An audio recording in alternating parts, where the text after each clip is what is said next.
لكل محتاج.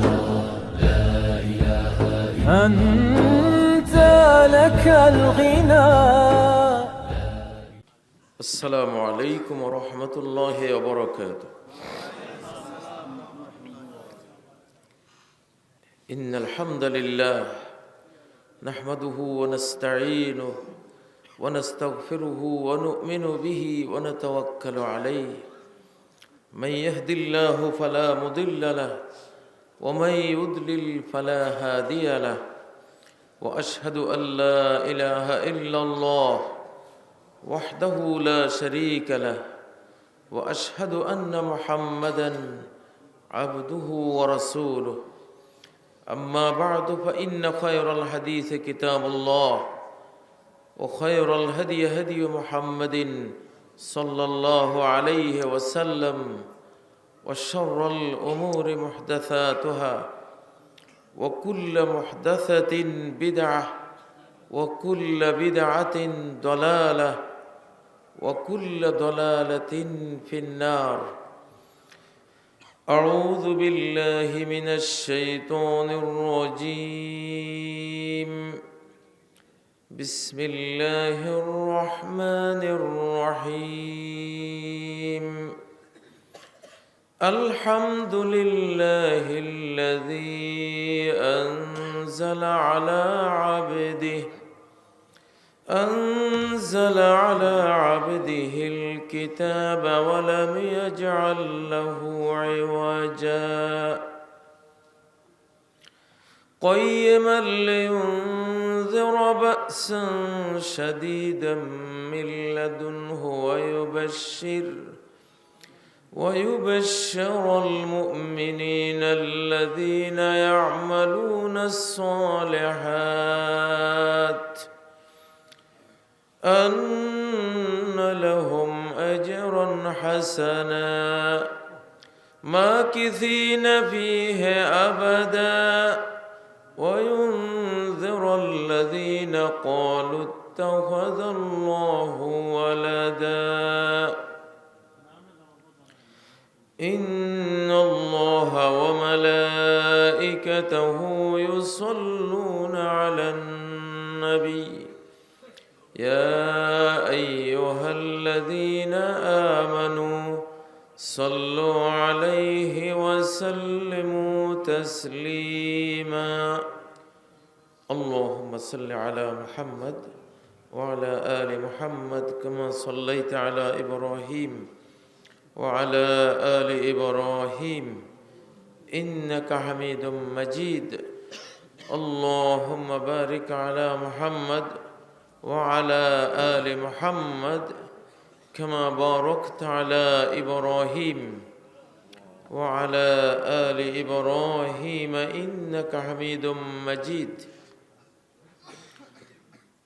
اللهم علمنا ما ينفعنا وانفعنا بما علمتنا وزدنا علما. اللهم أرنا الحق حقا وارزقنا اتباعه وأرنا الباطل باطلا وارزقنا اجتنابه. اللهم أخرجنا من ظلمات الجهل والوهم إلى أنوار المعرفة والعلم ومن وحول الشهوات إلى جنات القربات. বহরাইত কেন্দ্রীয় জামে মসজিদের বার্ষিক ওয়াজ মাহফিলের সম্মানিত সভাপতি অধ্যকার, এই মাহফিলের সম্মানিত প্রধান অতিথি আলহাজ অ্যাডভোকেট আজমতুল্লাহ খান, প্রতিষ্ঠাতা সভাপতি গাজীপুর মহানগর আওয়ামী লীগ, বিশেষ অতিথিবৃন্দ এবং আজকের এই সমাবেশের সম্মানিত উলামায়ে কেরাম, আইম্মাতুল মাসাজিদ, সম্মানিত সুধী এবং বেরাদারানে ইসলাম,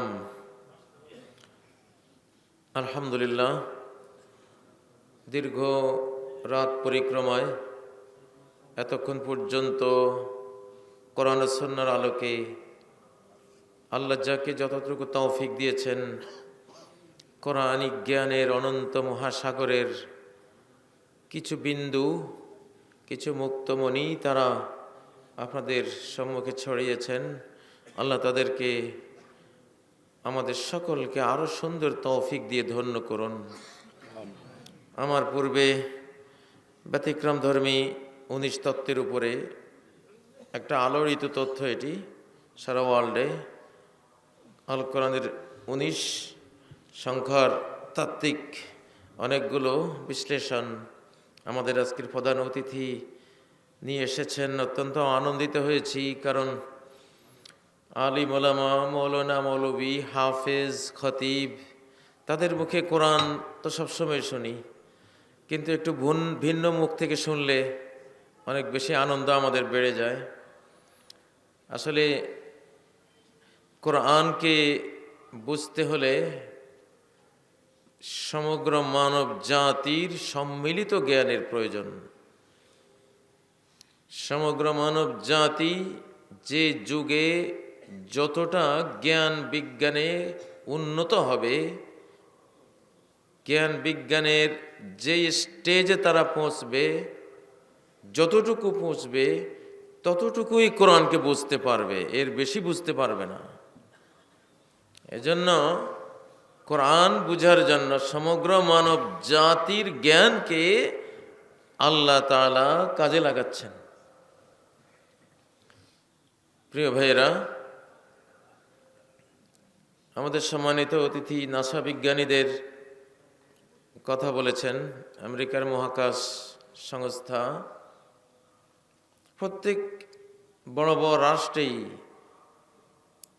মহাকাশ যান ব্যবহারের একটা নির্দিষ্ট জায়গা থাকে। যে কোনো জায়গা থেকে মহাকাশ যান ছোড়া যায় না।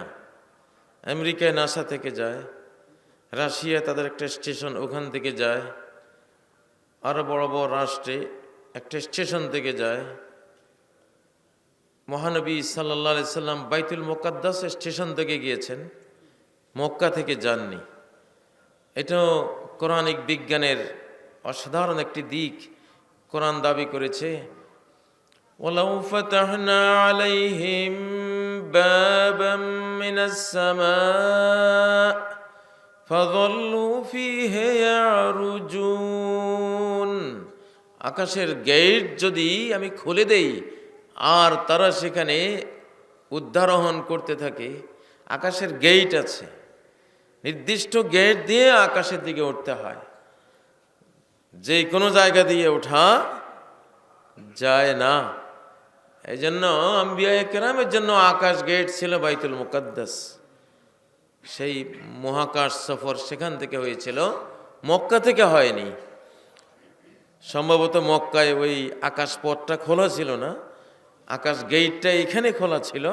এখান থেকে মহানবী সাল্লাল্লাহু আলাইহি সাল্লাম ঊর্ধ্বাকাশে গমন করেছেন। আসলে কোরআনুল কারীম এমন একটি কিতাব, এই কিতাবটি আমাদের সামনে আছে। প্রত্যেক মুসলিমের উচিত জীবন্ত কোরআন হওয়া।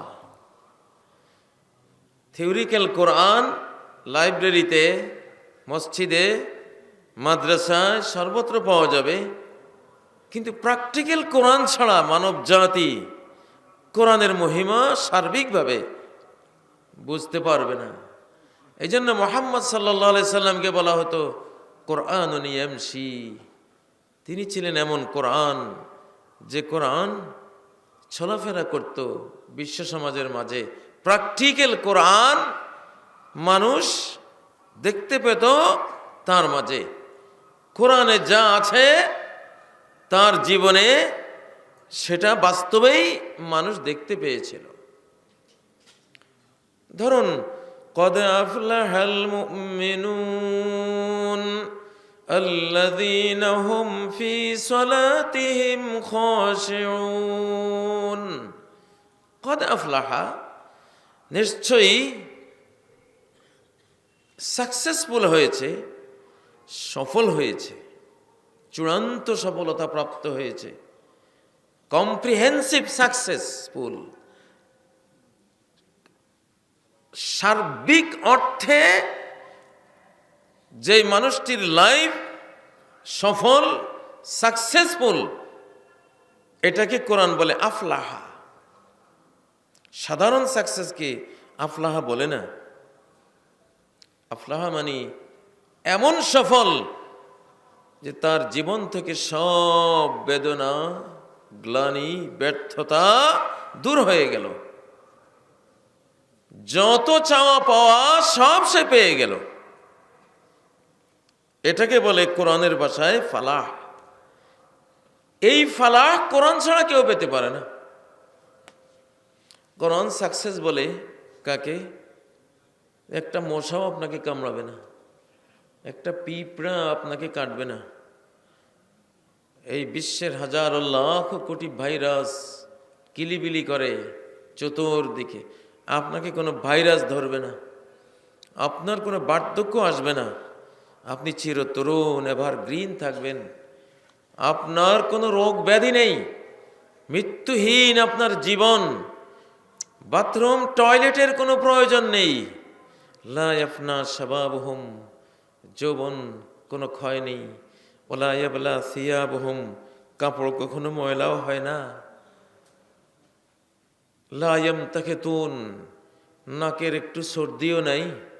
ওলা ইয়াতফুলুন, মুখ দিয়ে কোনো থুথু নাই, কপকাশি নাই, বেদনা ব্যথা বলতে কিছুই নেই, কোনো দুঃখ বেদনা নাই, এবং সব শুধু শান্তি আর শান্তি। এই অকল্পনীয় যে জীবন, জীবন লাভ, এটাকে কোরআন বলে সফলতা। আপনি পৃথিবীতে সফলতা পাবেন না।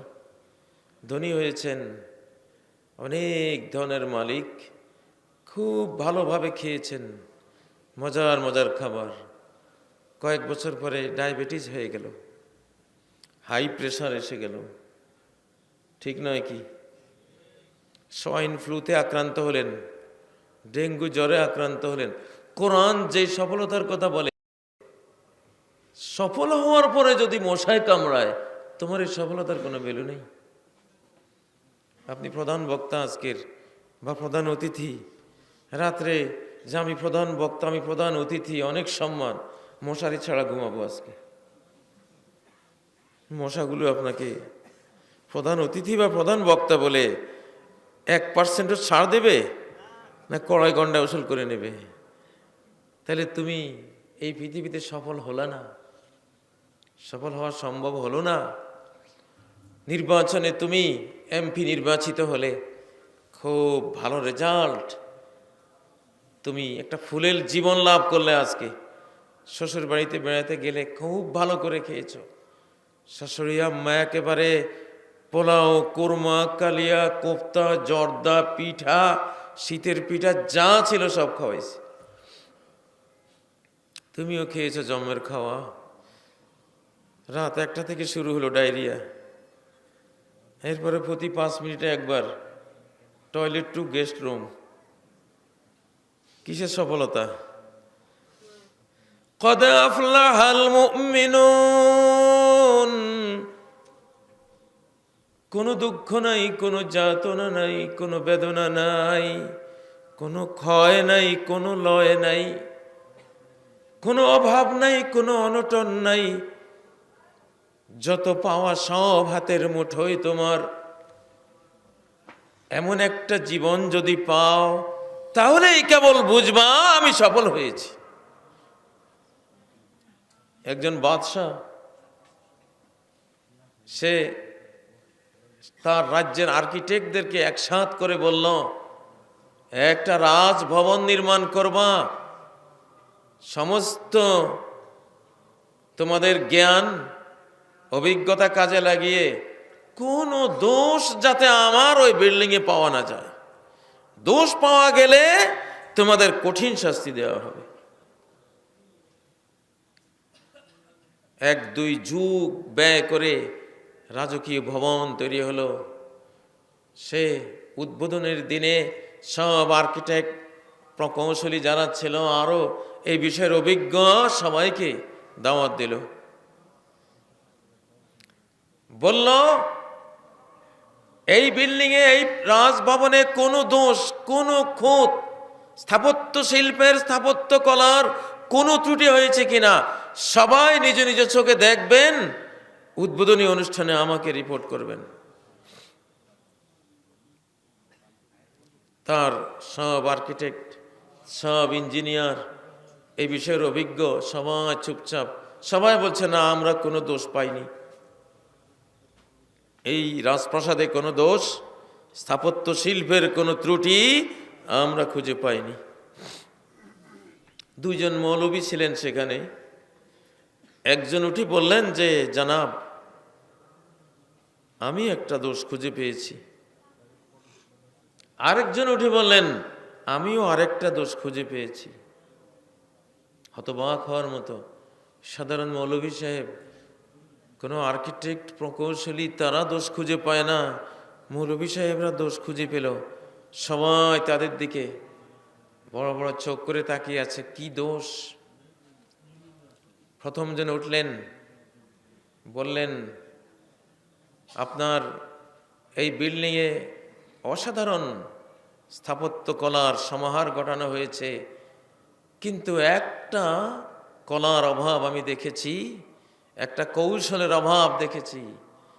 সেটা হলো এই বিল্ডিংটাকে পুরনো হয়ে যাওয়ার হাত থেকে রক্ষা করার কোনো প্রযুক্তি তারা ব্যবহার করেননি। কালের গর্ভে, কালের অতিক্রমণে এটি একদিন পুরনো জরাজীর্ণ হয়ে যেতে বাধ্য। দেখেন না বাংলাদেশে পুরনো জমিদারদের জমিদার বাড়ি, চামচিকার বাদর উড়ে, শিয়াল থাকে, বিড়াল থাকে, ঝরে ঝরে পড়ে ইটগুলো। তাজমহল পর্যন্ত ক্ষয়ে যাচ্ছে, ডিসকালার হয়ে যাচ্ছে। তো উনি বললেন যে এটা পুরনো হয়ে যাওয়ার হাত থেকে রক্ষা পাওয়ার কোনো প্রযুক্তি আমি দেখিনি। সবাই মাথা নিচু করে চিন্তা করলো, কথা তো সত্য, কথাটা তো সত্য। তারপর দ্বিতীয়জন উঠলেন, আপনি কি দোষ পেয়েছেন? তিনি বললেন আমি দোষ পেয়েছি, আপনি এই প্রাসাদে যখন বিরাট স্বপ্ন স্বাদ নিয়ে ঢুকবেন, এই প্রাসাদ আপনাকে একদিনেরও বেঁচে থাকার কোনো গ্যারান্টি দেওয়ার মতো কোনো প্রযুক্তি আমি প্রাসাদে খুঁজে পাইনি। বহু প্রাসাদ নির্মাতা কয়েক যুগ ব্যয় করে প্রাসাদ নির্মাণ করে যেদিন উদ্বোধন করবে সেদিন প্রাসাদ ছেড়ে চলে গেছে। আপনার এই প্রাসাদ, এটাও সেই দোষে দূষিত। এখানে আপনার জীবনের অমরত্বের কোনো গ্যারান্টি আমি খুঁজে পাইনি। সবাই মেনে নিল, কথা তো সত্য।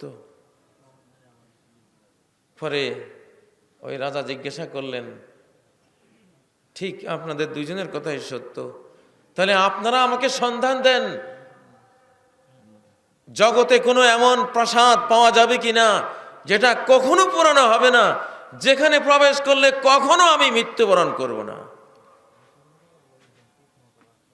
তাদের একজন উঠে বলেন, হ্যাঁ আমাদের কাছে সেই প্রাসাদের সন্ধান আছে। জান্নাতিন তাজরি মিন তাহতিহাল আনহার।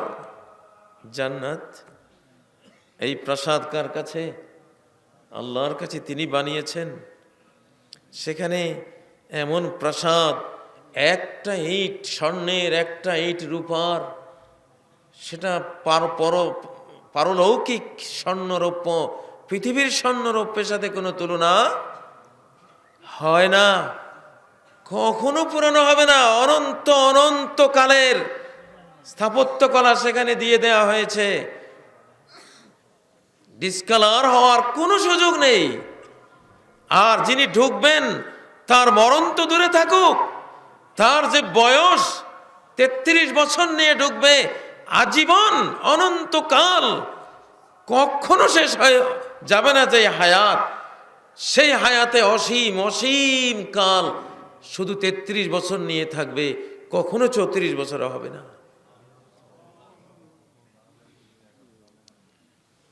তখন রাজা বুঝলেন আসলে এই পৃথিবীতে এই প্রাসাদ নির্মাণ সম্ভব নয়, এটা আরেকটা জগৎ লাগবে।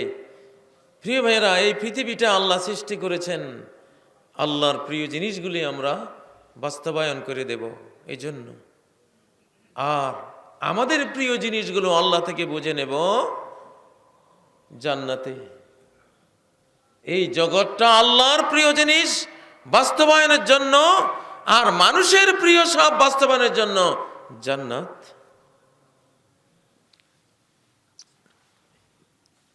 আলহামদুলিল্লাহ, আমাদের প্রধান অতিথি তিনি যতক্ষণ পেরেছেন শরীক থেকেছেন, আল্লাহ ওনাকে হায়াতে তৈয়বা নসিব করুন।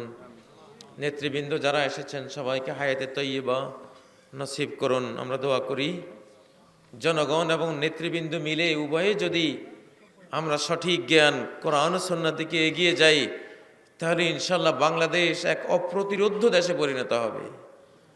ইনশাআল্লাহ বিশ্বের একটা মডেল মুসলিম দেশে পরিণত হবে, সকলে অনুসরণ করবে। আল্লাহ আমাদের দেশকে সেই ধরনের একটা পর্যায়ে উন্নীত করার তৌফিক দান করুন। প্রিয় ভাইয়েরা, তাহলে এমন একটা জীবন, যে জীবন আমরা জান্নাতে গেলে পাবো, সেই জীবনটাই তো আমাদের চাই নাকি? অল্প কিছুদিন হায়াত নিয়ে এসেছি এই পৃথিবীতে। অনেকে মনে করে আমি সম্পদ পেয়েছি, বিরাট দান পেয়েছি। কোরআনের ভাষায় এটাকে কোনো দান বলা হয় না, কারণ এটা একদিন রেখে পৃথিবীতে থুয়ে আপনি চলে যাবেন। অনেকে মনে করে আমি বিরাট যৌবন প্রাপ্ত হয়েছি, বিরাট দান পেয়েছি। না, এটা দান নয়, এটা সম্মান নয়। আল্লাহ আপনাকে পরীক্ষা করেছেন। কি করেছেন? পরীক্ষা করেছেন। প্রিয় ভাইয়েরা, পৃথিবীতে সুখের যত উপকরণ পাবেন সবই পরীক্ষা।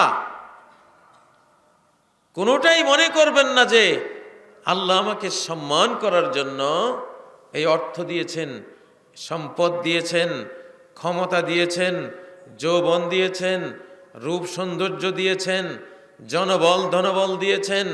এগুলি সবই সম্মান না? সম্মান না, এগুলো কি? পরীক্ষা। আবার কখনো দরিদ্র হয়ে মনে করবেন না অপমান হয়েছি, শরীরটা খুব ক্ষীণ, মনে করবেন না যে আল্লাহ আমাকে অসম্মান করেছেন। খুব কালো কুশ্রী শরীর, মনে করবেন না যে আল্লাহ আমাকে অসম্মান করেছেন। ধন নাই, জন নাই, মনে করবেন না যে আল্লাহ এগুলো দিয়ে আমাকে বেইজ্জত করেছেন। না, এগুলো চিকিৎসা। দারিদ্র একটা চিকিৎসা, খর্বকায় হওয়া একটা চিকিৎসা।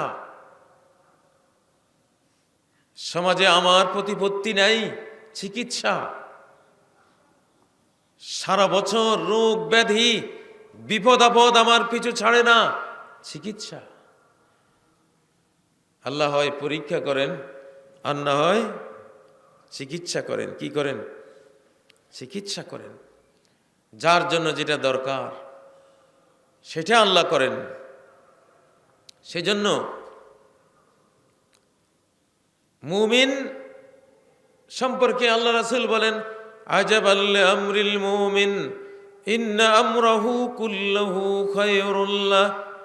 মুমিনের জন্য আমার বড় বিস্ময় হয়, তার জীবনের সব কিছু তার জন্য কল্যাণকর। ইন আসাবাতহু সাররাউ শাকার, যদি সে সুখ পায় তাহলে শুকরিয়া আদায় করে। ফাকানা খায়রাল্লাহ, শুকরিয়া তার জন্য কল্যাণ বহন করে আনে। আল্লাহ বলেন, লা ইন শাকারতুম লাযীদান্নাকুম, যদি শুকরিয়া আদায় করো। শুকরিয়া কাকে বলে? এটা জানা যে এই নিয়ামত কে দিয়েছেন? আল্লাহ দিয়েছেন। নিয়ামত দাতাকে স্বীকার করা। যেমন সূরা আল কাউসার আল্লাহ বলেছেন, ইন্না আ'তাইনাকাল কাউসার, হে নবী আমি আপনাকে দিয়েছি আল কাউসার, আমি দিয়েছি। দাতাকে আল্লাহ, নবীকে কাউসার দিয়েছেন, হাউজে কাউসার, এটাও আল কাউসার। তাকে বিশাল জ্ঞান দিয়েছেন, এটাও আল কাউসার। তাকে একদল মুখলিস দিক বিজয়ী সাহাবায়ে কেরামের দল আল্লাহ তাকে দান করেছেন, এটাও আল কাউসার খায়রে কাসির। তাকে আল কোরআন দান করেছেন, এটাও আল কাউসার। তাকে তার অন্তরে আল্লাহ তাআলা ওয়াহির নূর দিয়েছেন, এটাও ইন্না আ'তাইনাকাল কাউসার, নিশ্চয় আমি তোমাকে দিয়েছি প্রচুর কল্যাণ। প্রিয় ভাইরা, মানুষ নেয়ামত পেয়ে নেয়ামত দাতাকে ভুলে যায়। পৃথিবীর অধিকাংশ মানুষ নেয়ামত পেলে নেয়ামত দাতাকে ভুলে যায়। আমেরিকা, ইউরোপ, রাশিয়া, অস্ট্রেলিয়া, তারা সব নেয়ামত নিয়ে ব্যস্ত, নেয়ামত দাতাকে চিনেই না। তারা নেয়ামত দাতার সাথে তাদের কোনো সম্পর্ক নাই বললেই চলে। এটা বড় দুর্ভাগ্যের বিষয় যে নেয়ামত পেয়ে নেয়ামত দাতাকে ভুলে গেলাম, কে দান করলেন তাকে হারিয়ে ফেললাম। এই জন্য আল্লাহ বলেছেন ফাসল্লি লিরাব্বিকা ওয়ানহার, নেয়ামত দাতাকে ভুলে যেও না, তার সাথে সম্পর্ক করার জন্য সালাত আদায় করো। সালাতের মাধ্যমে নেয়ামত দাতাকে স্মরণ করে রাখো, স্মরণীয় করে রাখো জীবনে। এই পৃথিবীতে দুইটাই আমাদের জন্য করণীয় কাজ। স্রষ্টার অধিকার দেওয়া 1 নম্বর, 2 নম্বর সৃষ্টির অধিকার দেয়া। ওয়ানহার ফাসল্লি লিরাব্বিক, স্রষ্টার অধিকার দাও, যত অধিকার আছে। সালাত বলে স্রষ্টার অধিকারের মধ্যে ঈমানের পরে সবচেয়ে যেটা বড় অধিকার সেটা বলা হয়েছে। কিন্তু এর অর্থ শুধু সালাত না, সালাতের মতো যত হাক্কুল্লাহ আছে, সকল হক, সকল অধিকার আল্লাহ তাআলাকে, স্রষ্টাকে বুঝিয়ে দাও। ফাসল্লি লিরাব্বিকা ওয়ানহার। সাধারণ ইবাদত কিছু আছে সবাই করতে হয়, সালাত সবাইকে পড়তে হয়, সিয়াম সবাইকে পালন করতে হয়, যাকাত সবার না, হজ সবার না। তো কমন ইবাদতের সাথে কিছু খাস ইবাদত আছে। যিনি ধনী তার জন্য খাস ইবাদত হলো যাকাত, সাদাকাত। যিনি আলেম তার জন্য খাস ইবাদত হলো তালিম, তরবিয়ত, ধর্ম প্রচার, মাদ্রাসা, মক্তব এবং ইসলামী শিক্ষার যতগুলি বিদ্যালয় তৈরি করা উচিত, মাহফিল করা উচিত, এগুলিতে সে দান করবে, এগুলিতে জ্ঞান দান করবে। এটা তার খাস ইবাদত। যিনি ক্ষমতা মালিক, তিনি শুধু নামাজ পড়লে হবে না, তিনি শুধু রোজা রাখলে হবে না। আল্লাহ তাকে ক্ষমতা দিয়েছেন, ক্ষমতা দিয়ে কি কি করা যায় সেই সব করণীয় কাজগুলি যদি তিনি করেন তাহলে তিনি আল্লাহর কাছে মুক্তি পাবেন। ক্ষমতা দিয়ে ইনসাফ কায়েম করা যায়, জুলুম থেকে জনগণকে মুক্তি দেয়া যায়, একটা ভাঙ্গা রাস্তা মেরামত করা যায়, একটা জাতির উপরে নির্যাতন চলছে, সেই নির্যাতনের বিরুদ্ধে ভূমিকা রাখা যায়? আমাদের পার্শ্ববর্তী দেশ মিয়ানমার কতভাবে নির্যাতিত হচ্ছে। আল্লাহ যাদেরকে এর বিরুদ্ধে কথা বলার ক্ষমতা দিয়েছেন, তারা যদি এটা না করেন তাহলে আল্লাহর কাছে তারা মুক্তি পাবেন না। যারা নারী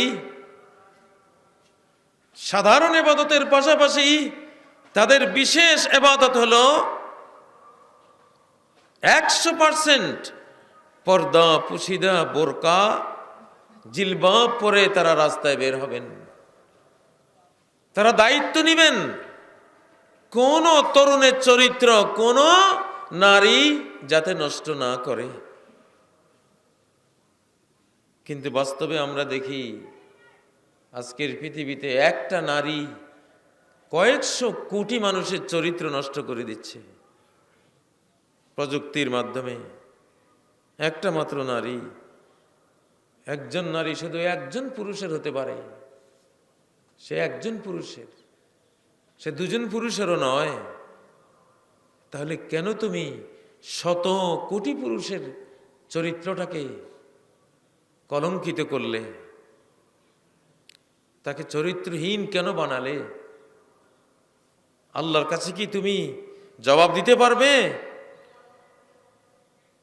প্রিয় ভাইয়েরা, পৃথিবীতে আমরা সাধারণ সব ইবাদতের সাথে সাথে যার যার অবস্থানের খাস বিশেষ, আমার যে তৌফিক আছে আরেকজনের নাই, আরেক জাতির নাই, আরেক শ্রেণীর নাই, আল্লাহ ওইটার জন্য আমাকে জিজ্ঞাসিত করবেন। ওয়ান জাসাদিহি ফিমা আবলা ওয়ান শাবাবিহি ফিমা আবলা, যৌবন কোথায় ব্যয় করেছো? অবশ্যই একটি যুবতী মেয়েকে তার যৌবন স্কুলে কিভাবে সে ব্যয় করেছে, কলেজে যৌবনটা কিভাবে ব্যয় করেছে, তার জীবনে তার যৌবন, তার রূপটা কার কাছে দিয়েছে, তার সৌন্দর্য কি স্বামীকে দেখিয়েছে? যাররা যাররা হিসাব তাকে দিতে হবে। তার হাসি কাকে উপহার দিয়েছিল? তার আল্লাহর দেয়া এই রূপ সৌন্দর্যের দেহের রূপের 100% আল্লাহ যে 12-13 জন পুরুষের কথা বলেছেন কোরআনে, তারা ছাড়া আর কাউকে দেখিয়েছে কিনা? তাকে কড়ায় গন্ডায় হিসাব দিতে হবে। কোরআনে আল্লাহ বলেন, আজকাল তো প্রিয় ভাইয়েরা হারামের জ্ঞান উঠে যাচ্ছে, হারামের জ্ঞান উঠে যাচ্ছে। পশ্চিমা বিশ্ব এখন তাদের পারিবারিক জীবনে হারাম হালালের কোনো আর কিছুই নেই, মনুষ্যত্ব বলতে আর কিছুই নেই। মায়ের সাথে জিনা, বোনের সাথে জিনা, নিজ কন্যার সাথে জিনা, খালার সাথে ব্যভিচার, কারণ এগুলি তারা তাদের সমাজে নাই। তারা মনে করে দুনিয়াতে মানুষ এসে সমাজ থেকে যা শেখে এটাই তার শিক্ষা, এটাই তার চরিত্র। আসলে যে দুনিয়াতে মানুষ দুটা জিনিস থেকে শিখে, একটা হলো আল্লাহ প্রদত্ত ফিতরত, আর একটা হলো আল্লাহ প্রদত্ত শরিয়ত, কোরআন এবং ওহী। এই দুটাই যে জ্ঞানের উৎস। বিশাল মহাদেশ আমেরিকার মানুষ জানে না, বিশাল মহাদেশ ইউরোপ তারা জানে না, বিশাল মহাদেশ অস্ট্রেলিয়া তারা জানে না। সিরিয়ার একজন মুসলমান অস্ট্রেলিয়া গিয়েছিলেন, সেখানকার অবস্থা পর্যালোচনা করে তিনি তার সিরিয়ান মুসলিমদের কাছে বার্তা পাঠিয়েছেন যে অস্ট্রেলিয়ার শততলা বিল্ডিংয়ে থাকার চেয়ে সিরিয়ার ডাস্টবিনে পড়ে থাকা আমাদের জন্য, তোমাদের জন্য অনেক সুখের, অনেক অর্জনের, অনেক সৌভাগ্যের ব্যাপার। শততলা প্রাসাদ তৈরি করলে কি হবে? এরা পুরুষে পুরুষে বিয়ে করে, এরা নারীতে নারীতে বিয়ে করে। আমেরিকায় প্রায় 10 লক্ষ ফ্যামিলি আছে, পুরুষ পুরুষ, নারী আর নারী। আগামী 10 বছরে হয়তো তাদের জাতি যদি বেঁচে থাকে, যদি আসমানের গজব তাদেরকে অবকাশ দেয়, দেবে কিনা সেটা আল্লাহ জানে। প্রিয় ভাইরা, এই ভয়াবহ পরিস্থিতিতে বিশ্ব যখন একটা ঘরে পরিণত হয়েছে, আগে ছিল একটা গ্রাম, পরে হয়েছে একটা গড়, এখন হয়েছে একটা রোম, গোটা বিশ্ব একটা রোম। এই প্রান্তে কি হয়, সাথে সাথে ওই প্রান্তের মানুষ জেনে যায়। একটা যুবক এখানে কি করলো আমেরিকায়, সাথে সাথে এশিয়ায় তার সংবাদ চলে আসলো। পৃথিবী একটা রোমে পরিণত হয়েছে। এই ভয়াবহ অবস্থায় কোরআনিক শিক্ষা ছাড়া আগামী প্রজন্মকে বাঁচাবার কোনো উপায় নাই। ফাসাল্লি লিরাব্বিকা ওয়ানহার, স্রষ্টার সাথে সম্পর্ক গড়ো আর সৃষ্টির সাথে সদাচার করো, কোনো অন্যায় অনাচার কদাচার করো না। প্রিয় ভাইয়েরা, এজন্য হারাম হালালের জ্ঞান উঠে যাচ্ছে। বাংলাদেশে কোন একটা চ্যানেলের মালিকের কথা শুনেছি, 2 সহোদরা বোনকে একসাথে বিয়ে করে ঘরে রেখেছেন। অথচ আল কোরআনের সূরা নিসার 24-25 নম্বর আয়াতে ক্লিয়ার হারাম। ওয়ান তাজমাউ বাইনাল উখতাইনি ইল্লা মা ক্বাদ সালাফ, 2 বোনকে একসাথে বিয়ে করে স্ত্রী বানিয়ে রাখা হারাম তোমাদের জন্য, মহা অপরাধ তোমাদের জন্য সৃষ্টিকর্তার আইনে। প্রিয় ভাইরা, নিজের ভাগ্নির মেয়েকে বিয়ে করে সন্তান জন্ম দিয়ে সন্তান বড় হয়ে আইএ বিএ পাশ করেছে, ওই সময় আমার কাছে এসছে ফতুয়ার জন্য, আমি তো আমার ভাগ্নির মেয়েকে বিয়ে করেছি, সেই ঘরে আমার এতগুলি সন্তান। কি করুণ অবস্থা! আপনার বোনের মেয়ে হলো আপনার ভাগ্নি, আপনার জন্য বোন যেমন হারাম, বোনের মেয়েও তেমনি হারাম, তার মেয়ের মেয়েও হারাম, সেই মেয়ের ঘরে মেয়েও হারাম, ওই মেয়ের ঘরে মেয়েও হারাম আপনার জন্য। এইভাবে 1 2 3 4 5 6 7 যদ্দূর যাবে তদ্দূর আপনার জন্য হারাম, অবৈধ। বৈজ্ঞানিকভাবে এগুলি যে জেনেটিক সায়েন্স, মারাত্মক ক্ষতি এগুলোর মধ্যে। এই জন্য আল্লাহ তাআলা 14 মহিলার সাথে বিবাহ বন্ধনকে হারাম রেখেছেন। হুররিমাত আলাইকুম উম্মাহাতুকুম, তোমাদের মায়েরা তোমাদের জন্য হারাম। মাকে নিয়ে কোনো গান বাজনা চলে না, মাকে নিয়ে কোনো নাটক চলে না, মাকে নিয়ে কোনো সিনেমার শো মো ইত্যাদি এসব প্রদর্শনী চলে না। আল্লাহ তাআলার পরেই মা বাবার অবস্থান পৃথিবীতে। আজকে মাকে নিয়ে কত গান বানায়, কত রকমের নাটক বানায়, বেহায়াপনা। হুররিমাত আলাইকুম উম্মাহাতুকুম ওয়া বানাতুকুম, কন্যারা হারাম। তোমার কন্যা তোমার ঘরে শার্ট আর প্যান্ট পরে থাকে, তুমি বেঁচে আসো কেন পৃথিবীতে? কন্যার এই অবস্থায় তাকে দেখা তোমার জন্য বৈধ? তোমার ছেলের জন্য বৈধ? মার্কিন সমাজে এখন ভাই বোনের সম্পর্ক অবাধ। প্রিয় ভাইরা, অবশ্যই আপনার কন্যা আপনার ঘরে তাকওয়ার লেবাসে থাকবে, আখিরাতে জাহান্নামে নেমে না যায় পোশাক, ওই পোশাকে থাকবে। তার রূপ সৌন্দর্য ঢাকবে, নরমাল তার চেহারা ঢাকা ফরজ না, তার হাত এটা ঢাকা ফরজ না। সাধারণ যেভাবে তারা থাকে কাজ কামের সময়, ওই ড্রেসে তারা থাকবে, তার ঘরের ভিতরে বোরকা লাগবে না। কিন্তু তাই বলে শার্ট প্যান্ট, এক্সারসাইজ গেঞ্জি, দায়ুস কখনো জান্নাতে যাবে না। দায়ুস হলো সেই বাবা আল্লাযী ইউকিররু ফি আহলিহিল খুবস, যে তার পরিবার পরিজন তার নারী সদস্যদের মধ্যে বেহায়াপনা অশালীনতাকে প্রশ্রয় দেয়।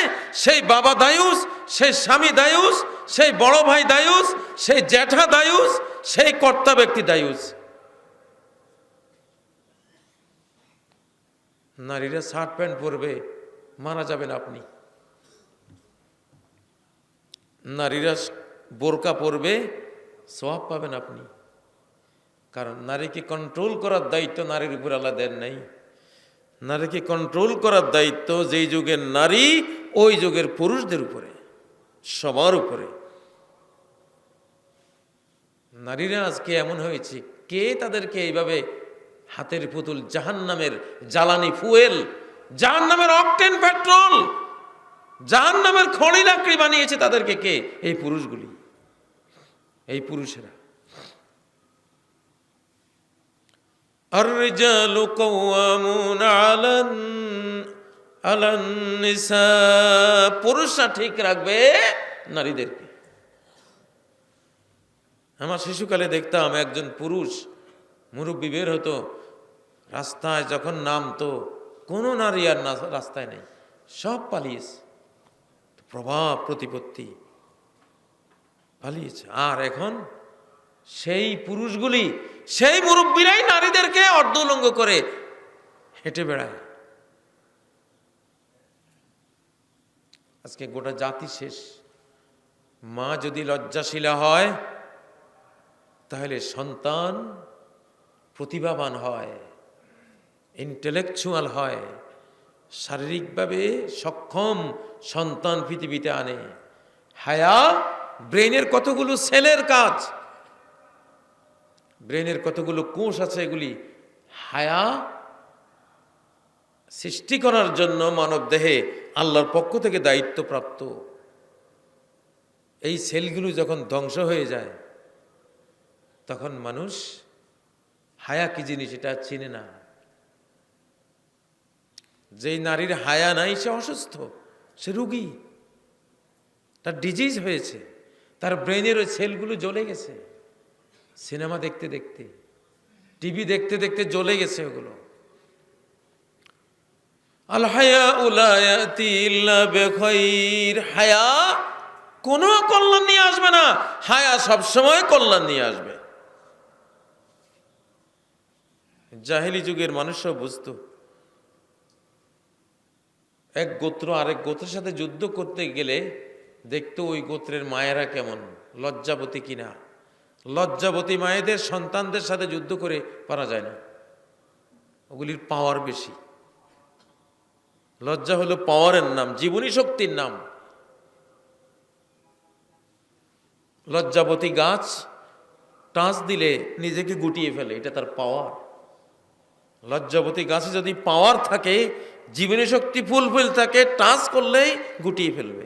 আর যদি জীবনী শক্তি না থাকে, আদা মরা, গুতাইলেও কসলাইলেও কিছু হয় না, অমনি রয়েছে। আপনারা হয়তো ভাবছেন এটা মোল্লা মুন্সির ওয়াজ, হায়া। জি না, এটা সায়েন্স। হায়ার সেলগুলি যার মরে গেছে, এই মায়ের সন্তান ভালো হবে না। আজকে বাংলাদেশে 16 লক্ষ শিশু অ্যাবনর্মাল প্রতি বছর জন্ম হয়।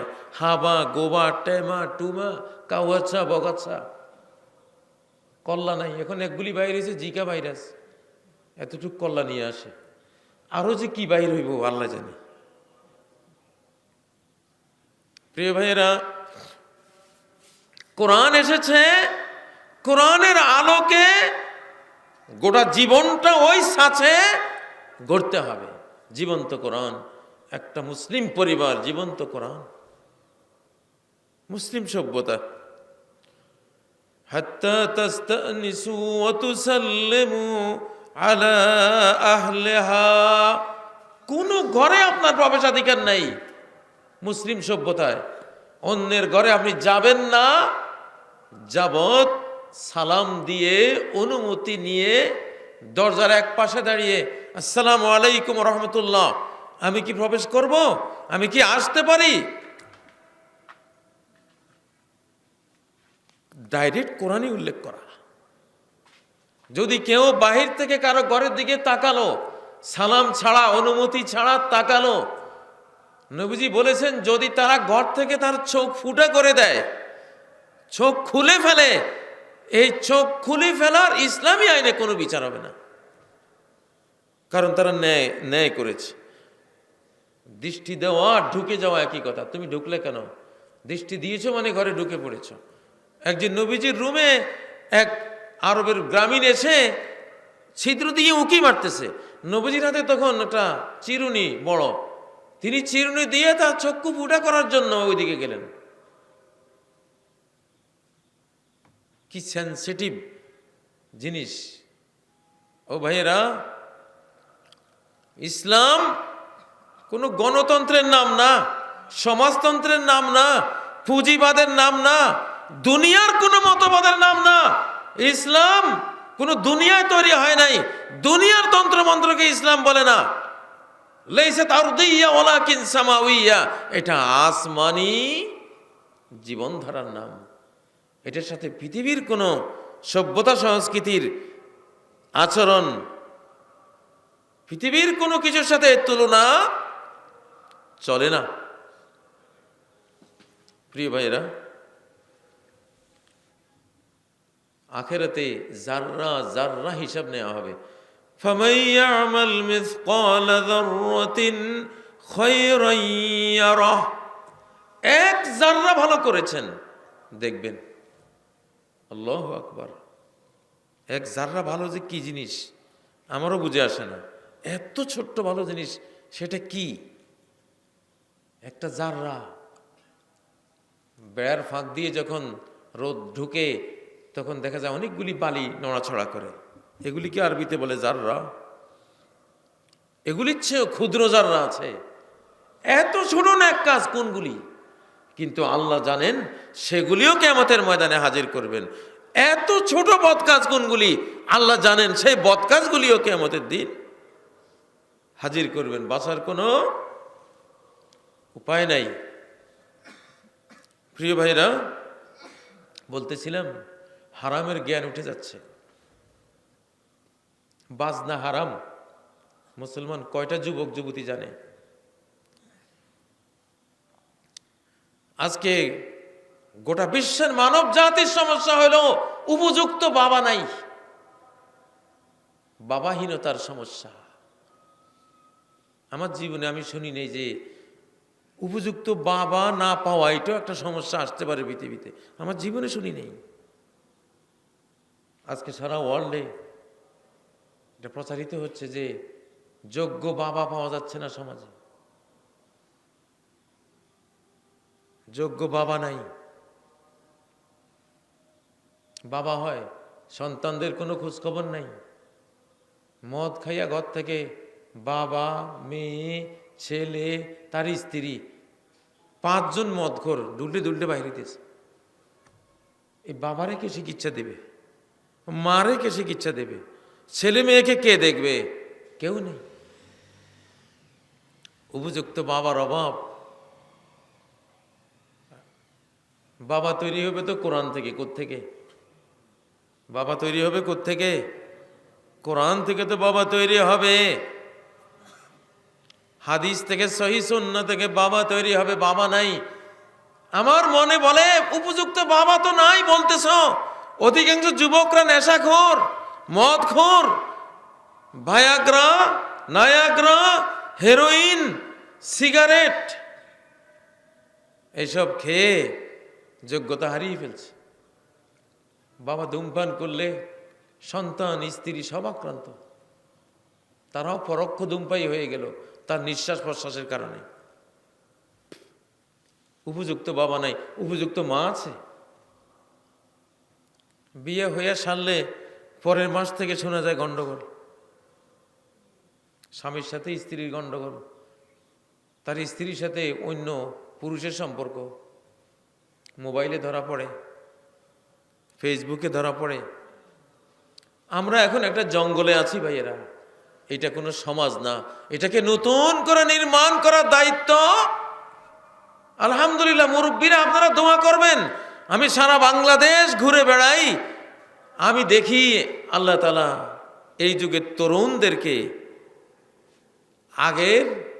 আগের তরুণদের চেয়ে আমার শিশুকালে যে তরুণদেরকে দেখতাম সেই তরুণদের তুলনায় আজকের তরুণরা অনেক বেশি ইসলামমুখী হচ্ছে, কোরআনমুখী হচ্ছে। আলহামদুলিল্লাহ।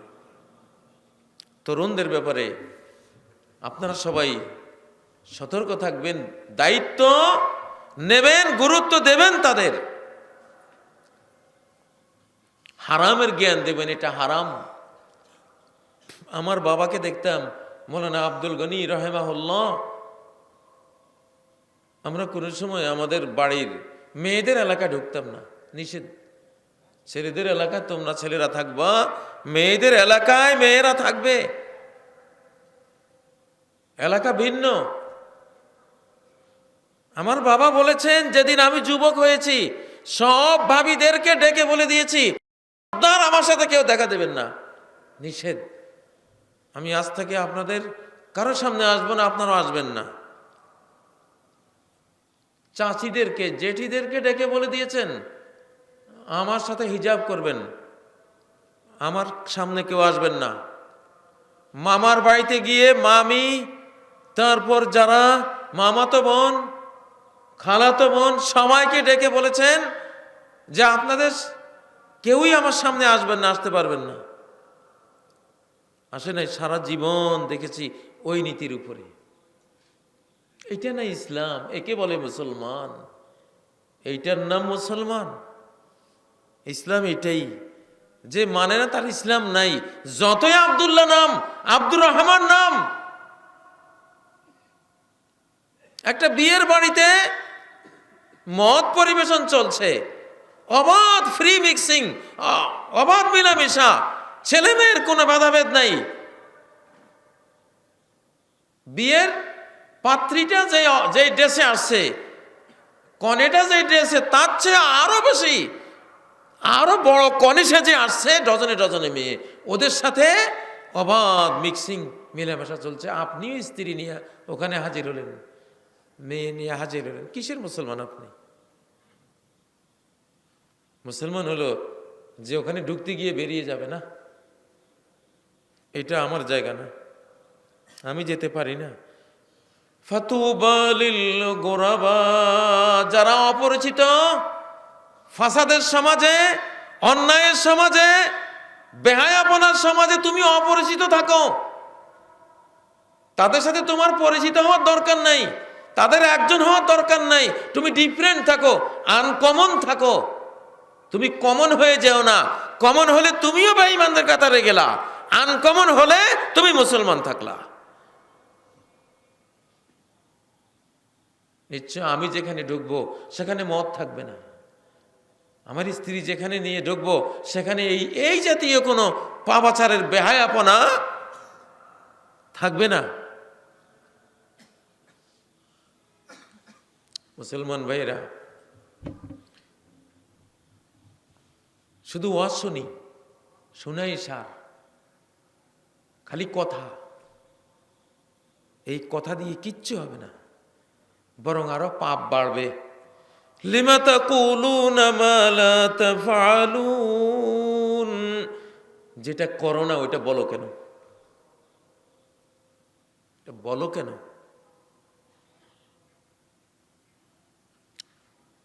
প্রিয় ভাইরা, আজকের মুসলিম জাতি সর্বোত্তম জাতি না, নরমাল জাতি। আমরা আপনারা কোরআনের খায়রা উম্মা না, খায়রা উম্মা হইতে হয় কোরআন মেনে, সহিহ হাদিস মেনে, সেইভাবে চলে খায়রা উম্মা হতে হয়। আমি যখন কোনো খাদ্যের টেবিলে বসবো, দেখবো এখানে হারাম আছে, মদ আছে, উঠে চলে যাব। আমার জন্য এটা না, চলে গেলাম, আমি বসলাম না ওখানে, তাহলে আমি মুসলিম। 5 স্টার হোটেলে গেলাম, বেঈমানরা তারা যেই ড্রেসে তাদের স্ত্রীগুলিকে নিয়ে আসছে, আমরাও যদি সেই ড্রেসে যাই, ওরা যা খাচ্ছে আমরাও সেটা খাই, ওরা যেইভাবে পুরুষে নারীতে সম্পর্ক, আদান প্রদান, ভাব বিনিময় সব অবাধ করে ফেলছে। আমরা যদি ওদের প্রবাহে মিশে যাই তাহলে আমরা আর কিসের মুসলমান থাকলাম? প্রিয় ভাইয়েরা, জাহান্নাম থেকে বাঁচতে হলে আপনি এই সমাজে একজন অপরিচিত হবেন, আপনার সাথে কারো বনবে না। যদি বনে তাহলে আপনি জাহান্নামী। আজকের সমাজে যদি আপনি সবখানে চলেন, সমাজের চালু জিনিস সবার সাথে আপনি মিশতে পারেন, মিলতে পারেন, তাহলে আপনার ঈমান নাই। কারণ এই যুগ সম্বন্ধে নবীজি বলে গেছেন, ফাতুবা লিল গোরাবা। ফাসাদের সমাজে যারা গরিব মানে আনকমন, কারোর সাথে মিলে না। সে বাড়িতে অনুষ্ঠান করবে, বিয়ের অনুষ্ঠান, এখানে গান নাই, বাজনা নাই, এখানে বেহায়া মেয়েদের কোনো অবতারণা নাই, এখানে হারামের কোনো সংস্পর্শ নাই, এখানে কোনো পাশ্চাত্য ফ্যাশনের কোনো প্রদর্শনী নাই। সিম্পল অনুষ্ঠান করে মেয়েটাকে বিয়ে দিল মসজিদে, কয়েকটা খেজুর খাওয়াই দিল, কারো কাছে ভালো লাগলো না, কোনো অপচয় নাই, বাতি জ্বালাই রাখছে দিনের পর দিন, এগুলি নাই। প্রিয় ভাইয়েরা, ফাতুবা লিল গোরাবা। নবীজি এই যুগে গোরাবাদের জন্য জান্নাতে সুসংবাদ দিয়েছেন। মুশকিল হলো বাংলা ভাষায় গোরাবা মানে ফকির, দরিদ্র, গরিব মানে দরিদ্র। আর কোরআন হাদিসের ভাষায়, আরবি ভাষায় গরিব বলা হয় যাকে মানুষ চিনে না, অচেনা। কি অচেনা? আপনি এক পরিবারের সন্তান, দাড়ি কেউ রাখে না, দাড়ি রাখছেন সবাই গালি দেয়, বোনেও গালি দেয়, ভাইও গালি দেয়, বাবাও দেখতে পারে না, কেউ পছন্দ করে না। এটা মৌলবাদী সমাজে, আমাদের পরিবারে খাপ খায় না। হ্যাঁ, তুমি বাপের বেটা, তোমার এই খাপ খাওয়ার দরকার নেই, খাপ খাওয়ানোর দরকার নেই। তুমি বেখাপ্য থাকো, সত্য নিয়ে থাকো, তুমি গরিব, তুমি অপরিচিত থাকো, তাইলে তুমি জান্নাত পাইবা। কারণ নবীজি তোমাকে সুসংবাদ দিয়েছেন, ফাতুবা লিল গোরাবা। কলেজের মধ্যে হাজার হাজার মেয়ে, কারো বোরকা নাই, 2-4 জনের বোরকা, এগুলি গোরাবা, এগুলি গরিব, এগুলি এই সমাজের অচল মাল, এগুলি এই সমাজের অপান্তেয়, এগুলি এই সমাজের বোরকাওয়ালিগুলি এই সমাজের খারাপ মেয়ে, এই সমাজের অচল মেয়ে, এই সমাজের ঘৃণিত মেয়ে। কিন্তু আল্লাহর কাছে এগুলি প্রিয়। এগুলিকে হাদিসে বলা হয়েছে ফাতুবা লিল গোরাবা, যেগুলি মিশে যায় নাই, পাপের সাথে কলঙ্কের সাথে ডিফারেন্ট থেকেছে, আলাদা থাকতে পেরেছে, এদের জন্য জান্নাতের সুসংবাদ দিলাম আমি। বুঝেন না? কোন অফিসে 500 অফিসার, দাঁড়িওয়ালা আছে 2 জন। কি গরিবের গরিবে 2 জন, আহারে, ঠিক না? কি অসহায় তাদের, বুঝি চেয়ারে বসতেও শরম লাগে, আমাদের দাঁড়িয়ে আছে। কিন্তু হাদিস বলতেছে তুমি টিকে থাকো, ইনশাআল্লাহ কিয়ামতের ময়দানে তুমি বাজিমাত করবা, তুমি সবার চেয়ে ইনশাআল্লাহ সবার আগে আল্লাহ তোমাকে সম্মান দেবেন। যখন প্রকৃত সম্মান আর অপমানের বন্টন করা হবে, সেখানে তুমি হবা সম্মানের পাত্র। অফিসে আদালতে চাকরি করেন, যে ঘুষ খায় না সে অচল মাল, স্ত্রীও গালি দেয়, তুমি এত বড় অফিসার, আমি ভাত পাই না, একটু অলংকার নাই, শাড়ি নেই, স্বামী বেচারা দিনদার, আল্লাহওয়ালা, পরকালকে ভয় পায়, ঘুষ খায় না। আর পিয়ন মার্সিডিজ গাড়ি দৌড়ায়, তার অফিসের পিয়নের মার্সিডিজ গাড়ি আছে, বাড়ি একটা উত্তরা, একটা গোলশানে, একটা বনানীতে, কয়েকটা বাড়ি। আর যে মূল অফিসার, তার স্ত্রীর একটা নাকের ফুলও সে কিনতে পারে না। গোরাবা, ফাতুবা লিল গোরাবা। গোরাবা হও, গরিব হও। সবাই পীরের মুরিদ হয়, পীর নেই যা, তার পীর নাকি শয়তান। হ্যাঁ, মিলাদ পড়ে, মাজারে যায়, ওরস করে, গ্রামে 500 পরিবার সবাই মৃত্যুবার্ষিকী পালন করে, সবাই জন্মবার্ষিকী পালন করে, তুমি পারলা না, কারণ কোরআনে নাই, হাদিসে নাই, তুমি গরিব, তোমার ছেলে মেয়েরা অসহায়, আব্বু আমাদের জন্মদিন নেই, কারো জন্মদিন তুমি পালন করলে না, কারণ এটা তোমার শরিয়া অ্যাকসেপ্ট করে না, তুমি গরিব হয়ে থাকলা, এইটাই তোমার ইনশাআল্লাহ কিয়ামতের দিন সফলতা বয়ে আনবে, দুনিয়াতেও শান্তি পাইবা। আমেরিকার একটা স্কুলের একটা মেয়ে ফুল হিজাব করে চলতো, মেয়েটার বাড়ি ফিলিস্তিন। প্রতি বছর ওই স্কুলে ড্রেসের একটা পুরস্কার দেয়া হয়। গত 2-3 বছর আগে আমি দেখলাম এমন উলঙ্গ সমাজে তারা ওই মেয়েটাকে বাছাই করেছে, যে মেয়েটা ফুল হেজাব পরিহিতা, তাকে শ্রেষ্ঠ ড্রেসের জন্য তাকে ওই বছর পুরস্কার দেওয়া হয়েছে। ভালো জিনিস যে ভালো, তুমি অপরিচিত হয়ে যাও সমাজে, কিন্তু একদিন মানুষ স্বীকার করবে যে তুমি ভালো ছিলে, তোমারটাই আনকমন সুন্দর ছিল, ভালো ছিল।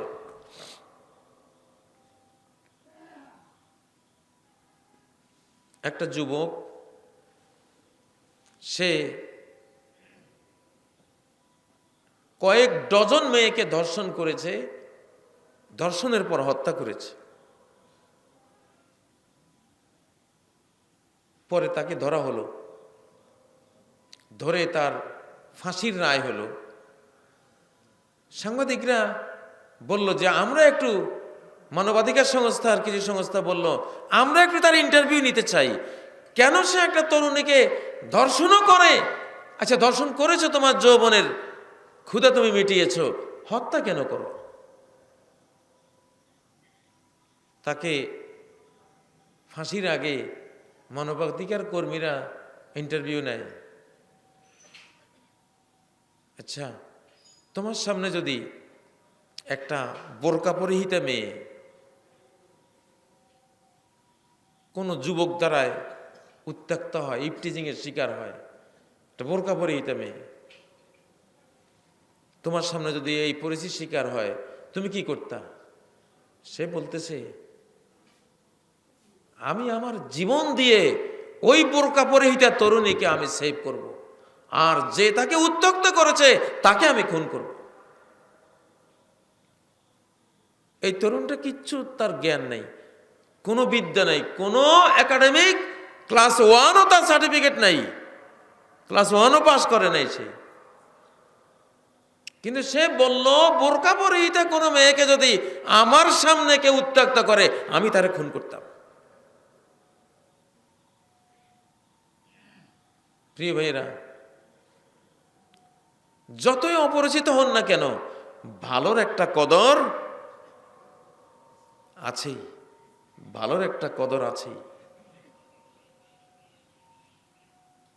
আমি একটা গাড়ি ব্যবহার করি, হাইস মাকরো, রাস্তাঘাটে পুলিশ দেখলে সিগন্যাল দেয়, রেন্টে কারে গাড়ি মনে করে সিগন্যাল দেয়, তারা এ করে। আমি আমার গাড়িটার সামনে লিখে রাখলাম ওয়াজ মাহফিলের গাড়ি, আজকের মাহফিল গাজীপুর, যেদিন যেখানে যাই লিখে রাখি।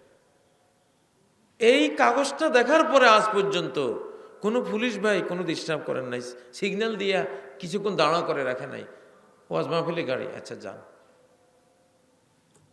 আলহামদুলিল্লাহ, মনে মনে আমি আল্লাহ শুকরিয়া আদায় করি যে আসলে ভালোর প্রতি যে একটা শ্রদ্ধাবোধ, হাজার সমাজ অবক্ষয়ের শিকার হোক, অন্যায়ের শিকার হোক, তারপরেও একটা ভালোর প্রতি মানুষের আন্তরিকতা, একটা সৌহার্দ্য আছেই। আমেরিকার সমাজে দেখলাম অর্ধ উলঙ্গ মেয়েদেরকে রাস্তা নির্যাতন করা হচ্ছে, মানুষ দেখে দেখে চলে যায়, দেখে চলে যায়, কেউ কিছু বলে না।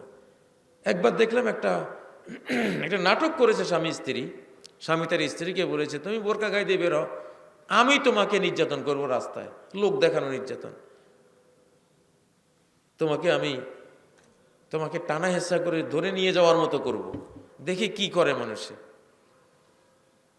এই স্বামীটা যখন তার বোরকা পরিতে স্ত্রীকে নিয়ে টানা হেঁচা করতেছে, সে আমেরিকার, সে প্যান্ট পরা, প্যান্ট পরা খ্রিস্টানগুলি কতগুলি এসে এই লোকটারে ধাক্কাইতে কোথায় নিয়ে গেছে, আর ওই বোরকা পরে এইটা মেয়েটাকে তারা ঘেরাও করে সেভ করতেছে।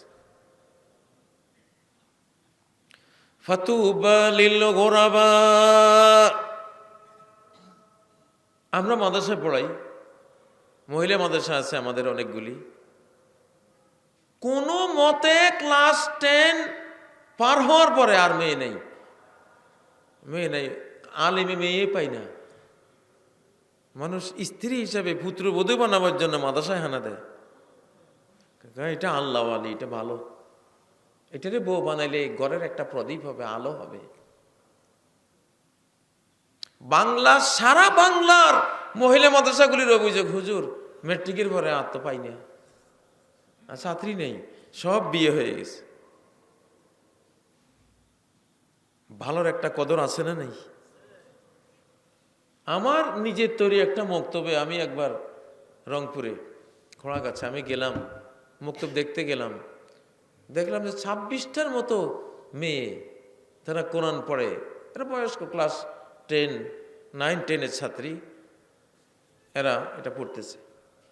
তো দেখলাম অর্থসহ কোরআন পড়ে। 3 মাস পরে গিয়ে দেখি একটা মেয়েও নাই। জিজ্ঞাসা করলাম যে এগুলি গেল কই, মেয়েরা গেছে কোথায়? কয় হুজুর সব তো বিয়ে হয়ে গেছে। আল্লাহু আকবার। যে সমাজে 2-1 লক্ষ টাকা ডিমান্ড ছাড়া কারো বিয়ে হয় না, মেয়েদের বিয়ের কল্পনাই করা যায় না। হুন্ডা দিতে হবে, 2 লাখ টাকা দিতে হবে, ব্যবসার পুঁজি দিতে হবে, চাকরি দিতে হবে, স্যার মেয়ের বিয়ে নাই উত্তরাঞ্চলে।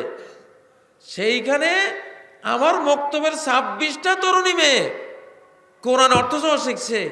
যে আসছে কি সুন্দর কোরআন পড়ছে, কি সুন্দর কোরআনের অর্থটা করছে। পাত্রপক্ষ বলে এটাই ডিমান্ড, আর কিছু লাগবে না, এটাই যৌতুক। এই মেয়েরে ঘরে তোলো, গোটা বংশের জন্য এটা বরকত হইব। সুবহানাল্লাহ। ফাতুবা লিল গোরাবা। ইসলামকে পালন করেন না, পালন করে দেখেন না কি বরকত। আমি কাজী ইব্রাহিম, আমি তো দেখতেছি আলহামদুলিল্লাহ। কই আজ পর্যন্ত কোথাও আল্লাহ ঠেকান নাই। আপনি যদি ভুল পথে না চলেন, সত্য সুন্দর পথে চলেন, আপনার জন্য আকাশ থেকে আল্লাহ তাআলা লাইন ক্লিয়ার করে দেবেন। আমি লালমনিরহাট একটা মাদ্রাসা আছে আমার, একদিন মক্তবের শিক্ষকের জন্য, শিক্ষক শিক্ষিকা জন্য 104 জনের ইন্টারভিউ নিলাম। 104 জনের মধ্যে পাশ করেছে একজন, তাও এক কলেজের একটা মেয়ে। সে খুব কষ্ট করে কোরআন অর্থসহ শিখে প্রত্যেকটা প্রশ্নের 100% উত্তর দিয়ে 104 জনের মধ্যে সে পাশ করেছে। আমি তখন ইন্টারভিউ রুমে, সংবাদ ছড়িয়ে গেছে যে এই মেয়েটা পাশ করছে। পরক্ষণে শুনি ওখানে এক মুরব্বী ছিলেন, উনি কয় এই মেয়েটাকে আমার পুত্রের বধূ করে আমি নেব, আমার পুত্রের বধূ ওইটা হবে। এমন সেখানে সব ফাইনাল। আল্লাহু আকবার। ফাতুবা লিল গোরাবা।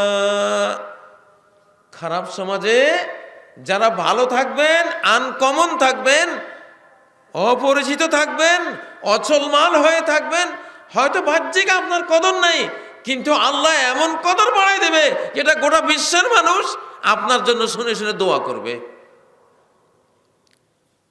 আমেরিকার এক বিল্ডিং এর লিফটের একটা ঘটনা আমি প্রায় বলি। লিফটে উঠেছে একটা যুবক আর একটা যুবতী মেয়ে। কিছু দূর উঠে লিফটটা বন্ধ হয়ে গেছে কোনো কারণে, কারেন্টের বিদ্যুৎ বিভ্রাটে। এখন লিফটের মধ্যে একটা যুবক একটা যুবতী, আমেরিকার মতো রাষ্ট্রে। যুবতী মেয়েটা ভাবতেছে যে এ তো এখন আমাকে টিজ করবে, আক্রমণ করবে। কিন্তু সে যুবতী মেয়েটা দেখলো যুবক ছেলেটা নিচের দিকে তাকিয়ে আছে, নিজের পায়ের দিকে নিজে তাকিয়ে আছে। একবারের জন্য ওই মেয়েটার দিকে তাকায় না। যতক্ষণ লিফটটা বন্ধ ছিল মেয়েটা সতর্কভাবে তাকে অবজার্ভ করলো, একবারও সে দেখে নাই যে তার দিকে তাকায়। মেয়েটা খুব সুন্দরী মেয়ে।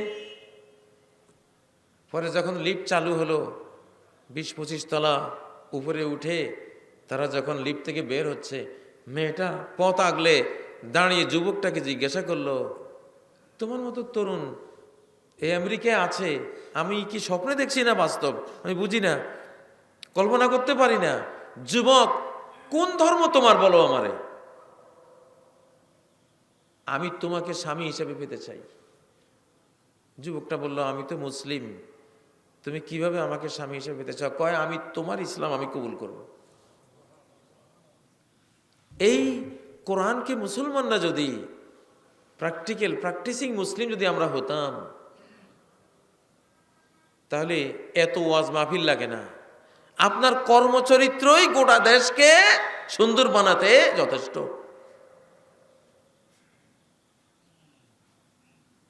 ওই মেয়েটা শেষ নিজের ধর্ম ত্যাগ করে যুবকের ইসলাম ধর্মে দীক্ষা নিয়ে তাকে স্বামী হিসাবে বরণ করে নিয়ে ওই মেয়ের যে পুঁজি ছিল ব্যাংকে $10 লক্ষ, এটা যুবকের হাতে তুলে দিলে, যাও।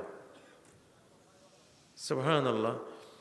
ফাতুবা লিল গোরাবা। এই যুগেও ইসলামের উপর চলা যায় কিনা? যায় কিনা? যথেষ্ট চলা যায়। সামনে ইনশাআল্লাহ একটা সময় আসবে, ইমাম মাহদী আসতেছেন, ঈসা আলাইহিস সালাম আসতেছেন, মন্দগুলি ইনশাআল্লাহ দূর হয়ে যাবে। এখন থেকেই সন্তানদেরকে আপনারা সেভাবে তৈরি করুন, রেডি হন ইনশাআল্লাহ। আমি তো সুসংবাদ নেই, সারা বাংলার তরুণগুলি এখন এই কোরআন মাহফিলগুলি করতেছে তরুণরা, আলহামদুলিল্লাহ। তরুণদেরকে সঠিক ধর্ম শিক্ষা না দিলে জঙ্গি হয়ে যাবে, ভুল ধর্মশিক্ষা দিয়ে জঙ্গি বানাই দিবে। এজন্য সঠিক ধর্মশিক্ষা দিলে কখনো তারা জঙ্গি হবে না, বরং শান্তিপ্রিয় যুবক হিসেবে সে নিজকে গড়ে তুলবে। ধর্মশিক্ষা যদি না দেন তাহলে মাদকের শিকার হয়ে যাবে। মাদ্রাসার ছেলেরা মেয়েরা ভায়াগ্রা নায়াগ্রা মদ খায়, এটা জিরো, প্রায় জিরো, এটা পাওয়া যায় না, এটা নাই বললেই চলে। কারণ ধর্মশিক্ষা আছে, যেটুকু আছে ওইটুকু তাদেরকে সেভ করতেছে। কিন্তু যে তরুণের শিক্ষা নাই, সে ওইসব মাদকের শিকার হয়। অতএব আমাদের উচিত কোরআন সুন্নাহ থেকে এগিয়ে আসা। আমার মনে হয় প্রশ্ন উত্তরের কথা বলেছিলেন, রাত 11:15 হয়ে গেছে। যদি কিছু প্রশ্ন থাকে তাহলে এখনই দেন আমাকে। কোনো প্রশ্ন কি আছে? প্রশ্ন উত্তর পর্ব তো ঘোষণা দিয়েছিলেন, কারো কোনো প্রশ্ন থাকলে আপনারা সেটা লিখিত, না থাকলে উঠে আমাকে প্রশ্ন করবেন, আমি উত্তর দেব। কারো কোনো প্রশ্ন আছে কিনা? কারণ আসলে 11:15 পরে এরপরে লম্বা ওয়াজ করলে ফজর কাজা হয়ে যাবে। ফজর কাজা করার মতো ওয়াজ করতে চাই না। আপনাদের কারো প্রশ্ন থাকলে আমাকে বলেন। হ্যাঁ, তরুণ একটা প্রশ্ন মনে হয়।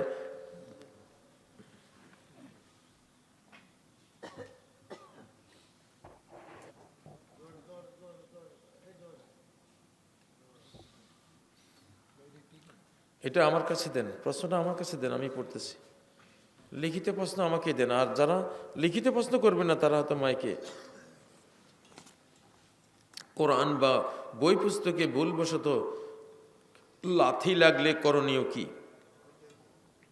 কোরআনে লাগলে আল্লাহর কাছে ইস্তেগফার করতে হবে যে আল্লাহ তাআলা আমার ভুল হয়ে গেছে। হ্যাঁ, আল্লাযীনা ইযা ফাআলু ফাহিশাতান আও যালামু আনফুসাহুম যাকারুল্লাহ ফাস্তাগফিরু লিযুনুবিহিম। কোনো অন্যায় হয়ে গেলে আল্লাহর স্মরণ করে আল্লাহর কাছে ক্ষমা চাওয়া, এটা কোরআনিক নির্দেশনা। অতএব লাথি লাগলে আপনি আল্লাহর কাছে ক্ষমা চাইবেন। এর জন্য ওই 1 কেজি লবণ বা আরো জানি কি কয় যে কোরআনকে ওজন করে ওই ওজন পরিমাণ কিছু সদকা করা, এগুলি ভুয়া জিনিস, এগুলোর কোনো দলিল নাই। ইসলামে যে কোনো ভুল ত্রুটি অন্যায় হয়ে গেলে এইটার জন্য প্রায়শ্চিত্ত হলো ইস্তেগফার করা, তওবা ইস্তেগফার করা, ভবিষ্যতের জন্য সতর্ক হওয়া যাতে এমন না হয়। ভাগে কোরবানি হবে কিনা? হবে তো। আল জাজুর আন সাবাতিন অল বাকারাতু আন সাবাতিন, সহিহ মুসলিমের রওয়ায়াত যে উট 7 জনের পক্ষ থেকে, গরু 7 জনের পক্ষ থেকে হবে। একটু বিতর্ক কেউ কেউ করতে চেয়েছেন যে এটা মুকিম অবস্থায়, আবাসী অবস্থা হবে না মুসাফির অবস্থা হবে। আসলে এগুলি কোনো স্ট্রং অভিমত নয়, খুব দুর্বল কথা এগুলি। স্পষ্ট হাদিস থেকে খুব শক্তিশালীভাবে প্রমাণ হয় ভাগে কোরবানি করা বৈধ। আবহমান কাল থেকে আমাদের দেশে এটা চলে আসছে এবং এটা হাদিস সম্মত, দলিল সম্মত। জানাজার পর হাত তুলে দোয়া করা যাবে কিনা? না, জানাজা নিজেই তো দোয়া। আপনি তো হাত জোড় করে আল্লাহর কাছে এতক্ষণ দোয়াই করেছেন, দোয়াই করেছেন। সালাত ফাইন্না আহাদাকুম ইযা কামা ফিস সালাতি ফাইন্নামা ইউনাজি রাব্বাহ, সহিহ বুখারীর হাদিস। কেউ যখন সালাতে দাঁড়ায় তখন সে তার রবের সাথে মুনাজাত করছে, মুনাজাত করছে। সালাত শেষ, মুনাজাত শেষ, এরপরে আবার হাত তুলে দেওয়ার কোনো এখানে সুযোগ নাই। এটা সুন্নাহর খেলাফ, এটা একটি বেদাত। এই জন্য জানাজার পরে কোনো হাত তোলাতুলি নেই। জি, বড় প্রশ্ন, কারো গায়ে লাঠি লাগলে করণীয় কি? কারো কারো গায়ে লাঠি লাগলে, গায়ে যদি লাথি লাগে, পায়ে লাঠি লাগে, হ্যাঁ, বান্দার হক। বান্দাকে যদি আপনি কোনো কারণে কষ্ট দেন, নবীজি বলেছেন ফালিয়াতাহাল্লালহু মিনহুল ইয়াউম ক্বাবলা আল্লা ইয়াকুনা দিনারুন ওয়ালা দিরহামুন। যেদিন কোনো দিনার দিরহাম টাকা পয়সা থাকবে না, সেদিন আসার আগে বান্দার যে হক তোমার দ্বারা নষ্ট হয়েছে, কেউ ব্যথা পেয়েছে, কষ্ট পেয়েছে, যাই হয়েছে কিনা, এটা তার থেকে মুক্তি নিয়ে নিবা। এখন লাথি লেগে গেছে, তার কাছে মাপ চাইবেন। আফওয়ান শেখ, আপনি আমাকে মাফ করে দেন, আমি অজান্তে হয়ে গেছে। একটু অনুশোচনা করলেই তো তিনি বলবেন না বাজি, সমস্যা নাই। এই একটু তার সাথে এটাকে মুক্তি নিয়ে নেয়া, ওইভাবে বলে কয়ে, এটাই কর্তব্য। বড় প্রশ্ন, আমাদের নবী মুহাম্মদ সাল্লাল্লাহু আলাইহি ওয়াসাল্লাম কোন বাচ্চার মাথায় হাত দিলে মাথা থেকে আতরের ঘ্রাণ বের হতো, হাদিসটি কি সহিহ?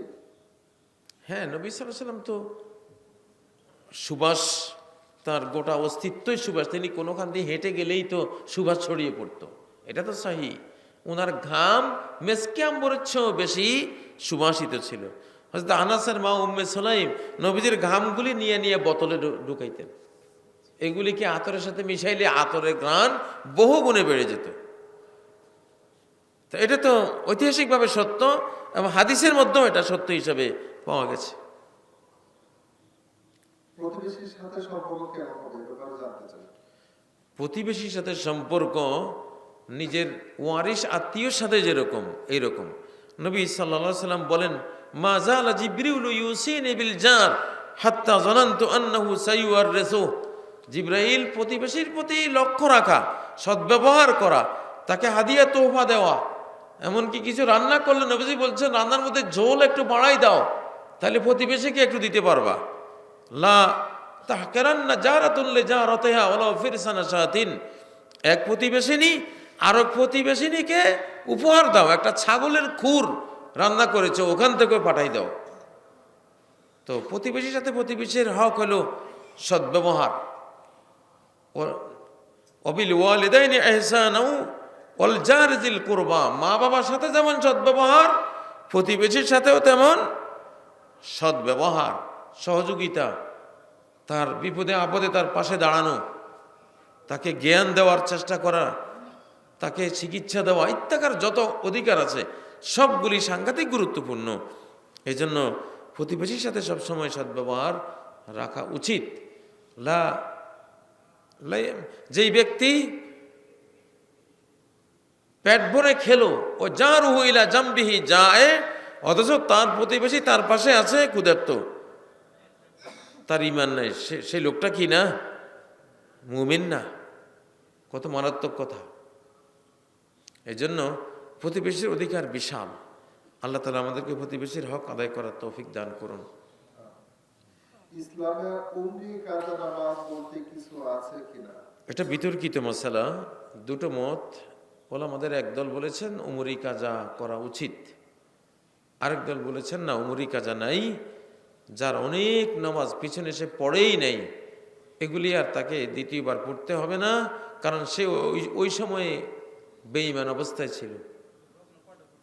তো এই জন্য সে যখন নামাজ শুরু করলো তখন থেকে সে নিয়মিত নামাজ পড়বে আর বেশি বেশি নফল পড়বে। কারণ বান্দার ফরজে ঘাটতি দেখা দিলে আল্লাহ বলবেন উনজুরু হাল্লে আবদি মিন তাতাউ, দেখো আমার বান্দার কোনো নফল আছে কিনা। ফায়ুকাম্মাল বিহাল ফরিদা, নফল দিয়ে ফরজের ঘাটতি পূরণ করে দেওয়া হবে। যেন উমরি কাজার পক্ষে স্ট্রং দলিল যেহেতু নাই, ওলামাদের অনেকে বলেছেন উমরি কাজা নাই। জি, যারা হক কথা বলে না তাদের কি হবে? যারা হক কথা বলে না তাদের কি হবে? তাদের কি হবে? আস-সাকিতু আনিল হাক্কি শায়তানুন আখরাস, যে হক কথা বলে না সে বোবা শয়তান। আবু দাউদের রওয়ায়াত, সে কি বোবা শয়তান। এক তো শয়তান হইলেই তো কি বিশ্রী জিনিস, এরপরে আবার উল্টো বোবাও, বুঝেন না? এটা অনেক খারাপ জিনিস। আর হক কথা যারা বলে না তারা না হক কথা বলল, হক কথাটা বললো না মানে না হক কথা বলল, না হককে সমর্থন দিল, তো কিয়ামতের ময়দানে আজ-জুলমু জুলুমাতুন ইয়াউমাল কিয়ামা, এই জুলুমগুলি অন্যায়গুলি অনেক অন্ধকার হয়ে তার সামনে কিয়ামতের দিন আসবে, অনেক শাস্তি আযাবের কারণ হয়ে যাবে এই না হক কথা। ওয়াইজা কুলতুম ফাদিলু আলাউ কানা যা কুরবা, সূরা আল-আনামের 152 নম্বর আয়াতে আল্লাহ বলেছেন আত্মীয়ের বিরুদ্ধে হলেও যদি আত্মীয় অন্যায় করে তাহলে হক কথাটা বলবা যে সে অন্যায় করেছে। ন্যায় অন্যায় অবশ্যই সঠিকভাবে তোমাদেরকে বলতে থাকতে হবে, কারো ভয়ে যাতে কোনো হক কথা না বলো এমনটা যাতে না হয়। জি, যারা অন্যের জমি অবৈধভাবে ভোগ করে তাদের কি হবে? মান যালামা কিদা শিবরিম মিনাল আরদে তুওয়াকাহু মিন সাব'i আরদিন, এক বিঘত জমি এই পৃথিবীতে কেউ যদি অন্যায়ভাবে নেয় তাহলে 7 তবক জমিন কিয়ামতের দিন তার গলায় ঝুলিয়ে দেওয়া হবে। অন্য রাওয়ায়াতে রয়েছে খুসেবা বিহি মিন সাব'i আরদিন, 7 তবক জমিনের নিচে আল্লাহ তাকে তলিয়ে দিবেন কিয়ামতের দিন। তো যাই হোক, বান্দাদের মধ্যে কোনো জুলুম যেটাই হোক না কেন এগুলি পরিত্যাজ্য। আল্লাহ তাআলা সব জুলুম থেকে আমাদের হেফাজত করুন। আরেকটা জানতে চেয়েছে নামাজের সময় হাত কোথায় বাঁধতে হবে? এই মশালাটি বহুবার বলেছি আমরা। এখানে 3টা আমল আছে মুসলিম বিশ্বে, একটা হলো বুকে, একটা হলো নাভির উপরে, একটা হলো নাভির নিচে। 3টা আমলে আছে ব্যাপক আকারে, হাদিসেও আছে। তো কেউ নাভির নিচের হাদিসকে দঈফ বলেছেন, আবার যারা আমল করেন তারা সহি মনে করেছেন। নাভির উপরের হাদিসগুলি সেহাত নিয়ে তেমন কোনো বিতর্ক নাই, হাসান পর্যায়ে গ্রহণযোগ্য হাদিস। আর বুকের উপরে বাঁধা হাদিস অনেকে বিতর্ক করেছেন, কিন্তু অধিকাংশ মুহাদ্দিসিনরা বুকের উপরের বাঁধা হাদিসকে অনেক শক্তিশালী বলে উল্লেখ করেছেন। বিশেষ করে ইবনে হিব্বানের সহিহ গ্রন্থে যে হাদিস, ওয়াইল ইবনে হুজুরের, যে নবী সাল্লাল্লাহু আলাইহি ওয়াসাল্লামকে আমি দেখেছি ওয়াদিআন ইয়াদাহু আলা সাদরি, তিনি সালাতের মধ্যে তার হাত সিনের উপরে রেখে দাঁড়িয়েছেন। যাই হোক, এগুলি বড় জোর সুন্নাত এবং মুস্তাহাব জিনিস। এগুলো নিয়ে সমাজে কোনো ফিতনা ফাসাদ, গন্ডগোল, হিংসা বিদ্বেষ তৈরি করা হারাম। জ্ঞান দিতে হবে যে এটা এই, যেটা বেশি সহি সেটা যে আমল করবে সে সব বেশি পাবে, তাই বলে এটার জন্য মসজিদ থেকে বের করে দেয়া, হিংসা বিদ্বেষ ছড়ানো, এটা মারাত্মক ধরনের অন্যায়, এটা করা যাবে না। এগুলি মুসলিম জাহানে 1400 বছর থেকে এভাবে আমল আছে, কেউ চেষ্টা করলে সব তুলে দিতে পারবে না। এগুলো নিয়ে ফাসাদ করা যাবে না, ঠিক না? কথিত আছে যে অজুর আইয়ুব আলাইহিস সালামের শরীরে কীড়া হয়েছিল, এটা কতটা সত্য এটা কোনো কোরআন সুন্নাহে আমরা দেখি নাই। তাকে আল্লাহ কঠিন রোগের মাধ্যমে পরীক্ষা নিয়েছিলেন, এই এতটুকু আছে কোরআন সুন্নাহে, যদ্দূর কোরআনেও এইভাবে এসছে। অতএব এর বাইরে আমরা বানিয়ে কিছু বলার প্রয়োজন বোধ করি না। আর আম্বিয়ায়ে কেরাম তারা সকল ঘৃণিত রোগ থেকে আল্লাহ তাদেরকে মুক্ত রেখেছেন এটা আমরা জানি, কারণ তারা জাতির দিশারি, মানব জাতির হাদি। তারা ঘৃণিত কোনো জিনিস কারোর মধ্যে থাকলে এটা তো হেদায়েতের অন্তরায় হয়ে যায়। এই জন্য এই জাতীয় কথা দলিল ছাড়া বলা এটা উচিত না। টঙ্গীর ইজতেমা সম্পর্কে জানতে চাই। না, এই জাতীয় প্রশ্ন দিবেন না। কোনো দল বিশেষের ব্যাপারে কোনো প্রশ্ন দিবেন না। ব্যক্তিগতভাবে জানতে চাইলে আমার সাথে কথা বলবেন। জি।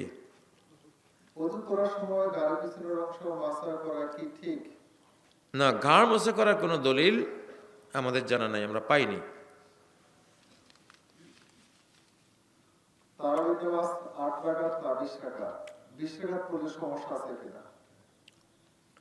পড়তে দেন। 8 রাকাত যিনি পড়েন আলহামদুলিল্লাহ স্ট্রং দলিলের উপরে আছেন। 20 রাকাত পড়াও বেদাত না, নফল নামাজ। আপনি ইমাম ইবনে তাইমিয়া 63 রাকাত পর্যন্ত হিসাব করেছেন। আসলাফরা, আগের মুসলিমরা অনেকে 63 রাকাতও পড়তো,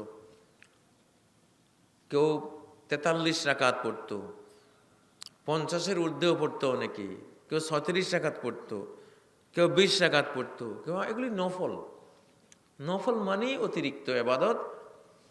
এগুলির জন্য ফরজের একটা সময় সীমানা দেওয়া আছে। ফরজ এত রাকাত, এই সীমানা, ওখানে বাড়তি কমতি করতে পারবেন না। সুন্নতে মুআক্কাদাগুলির মধ্যে একটা দেওয়া আছে সীমানা। কিন্তু নফল যেগুলি, নফলগুলির মধ্যে বাড়তি আপনি ইচ্ছা করলে বেশি পড়তে পারেন, ইচ্ছা করলে আপনি কমও পড়তে পারেন, ইচ্ছা করলে নাও পড়তে পারেন।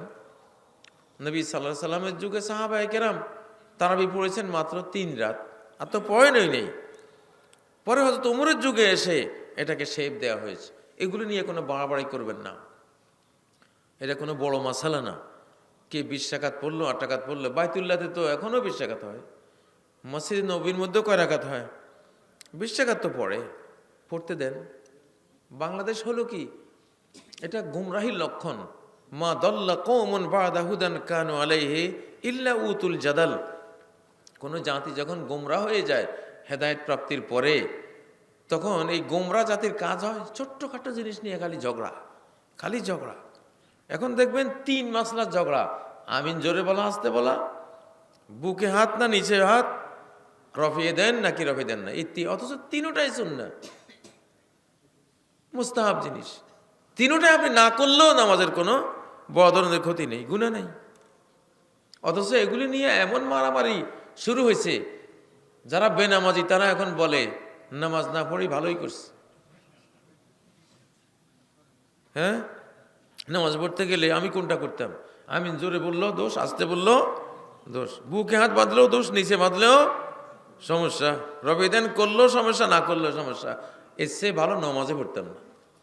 বুঝেন না, এই একদল তৈরি হয়েছে। নামাজিকে সমস্যা বানাবেন না, সমস্যা হলো বেনামাজি। যে আদর নামাজে আসে নাই তার সমালোচনা নাই, যে মসজিদে আসছে সে তো আসছে, সে তো আল্লাহকে সেজদা করছে, আশা করে জান্নাতে পাবো, জান্নাতে যাবে। নাভির নিচে বাঁধক আর উপরে বাঁধক নাকি, হয়তো উপরে বাঁধলে একটু বেশি সহি হলো, ওইটা দয়ীফ হলো, তবুও তো সে তো নামাজ তো পড়লো, ফরজ তো সে আদায় করলো, তাকে নিয়ে গন্ডগোল, কিন্তু বেনামাজে নিয়ে কোনো গন্ডগোল নাই। এগুলো ঠিক না। অনেকে দাড়ি ছোট রাখছে কেন, তার বিরুদ্ধে যত ফতুয়া, যে মোটে দাড়ি রাখেই নেই। আপনার কাছে সমস্যা হবে যে দাড়ি রাখে নাই, সে যে দাড়ি রাখা শুরু করছে, ছোট হোক আর বড় হোক, তাকে সমস্যা বানাবেন না। অনেকে করে কি, বোরকা পড়ছে, চিপা চাপা বোরকা, এইটার বিরুদ্ধে লাগছে সে। আরে বাবা, ওগুলি যে উলঙ্গ হাঁটে এগুলি দেখো না, তুমি বোরকাওয়ালির সমস্যা বানাও কেন? বোরকাওয়ালি তো বোরকা গায়ে দিছেই, আজকে চিপা আছে, কালকে ঢোলা হয়ে যাবে ইনশাআল্লাহ, সে তো লাইনে উঠে গেছে নাকি। যে বোরকা মোটেও পরে নাই, সমস্যা তো সে, তুমি তাকে কথা বলো। সেইটা কোনো কথা নাই, কথা হলো যে বোরকা পরেছে সে। তো এই জন্য এই জিনিসগুলি অবশ্যই আমাদের লক্ষ্য রাখতে হবে, কোনটা বড় ধরনের অন্যায়, কোনটা ছোট অন্যায়। বড় ছোট অন্যায়ের বিরুদ্ধে কথা বলা যায় না, আগে বড়টা দূর করতে হবে, পরে ছোটটা। সর্বশেষ প্রশ্ন, ওয়াজ মাহফিলের শেষে সবাই মিলে দোয়া করা ফজিলত কি?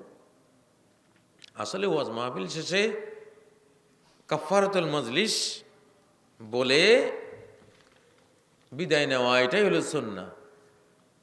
আর যিনি বক্তা তিনি যদি ব্যক্তিগতভাবে একা দোয়া করেন, করলেন, কিন্তু সবাইকে নিয়ে এখানে দোয়া করার দরকার নাই। একলা দোয়া করা যেতে পারে, একা আমি দোয়া করলাম আপনাদের জন্য যে আল্লাহ বরকত দেন, সবাইকে জান্নাত নসিব করেন, ডান হাতে আমুলনামা দান করেন, এই মাহফিল কবুল করেন, যারা আয়োজন করেছেন যুবক আল্লাহ তাদেরকে হেদায়েত নসিব করেন। আমি এই দোয়াগুলি করতেছি, আমি দোয়া করে গেলাম আমার দোয়া। কিন্তু এখানে সবাইকে নিয়ে যেটা দোয়া করা, এটার খুব একটা দলিল খুঁজে পাওয়া যায় না। মহানবী সাল্লাল্লাহু আলাইহি সাল্লাম কেউ দোয়া চাইলে একা দোয়া করে দিতেন, হ্যাঁ, একলা দোয়া করে দিতেন। দুই এক জায়গায় তিনি সবাইকে নিয়ে দোয়া করেছেন। ইস্তেসকা, বৃষ্টির যে দোয়া, সেখানে করেছেন। ভিতিরে যে দোয়া, সবাইকে নিয়ে সেটা করেছেন। কুনুতে নাজেলার যে দোয়া, সালাতের ভিতরে সবাইকে নিয়ে করেছেন। এগুলি তো আমার মনে হয় আজকে এই পর্যন্তই আমরা রাখি। রাত এখন 12টা বেজে গেছে। সুবহানাকাল্লাহুম্মা ওয়া বিহামদিক আশহাদু আল্লা ইলাহা ইল্লা আনত আস্তাগফিরুকা ওয়া আতুবু ইলাইক। আসসালামু আলাইকুম ওয়া রাহমাতুল্লাহি ওয়া বারাকাতুহু।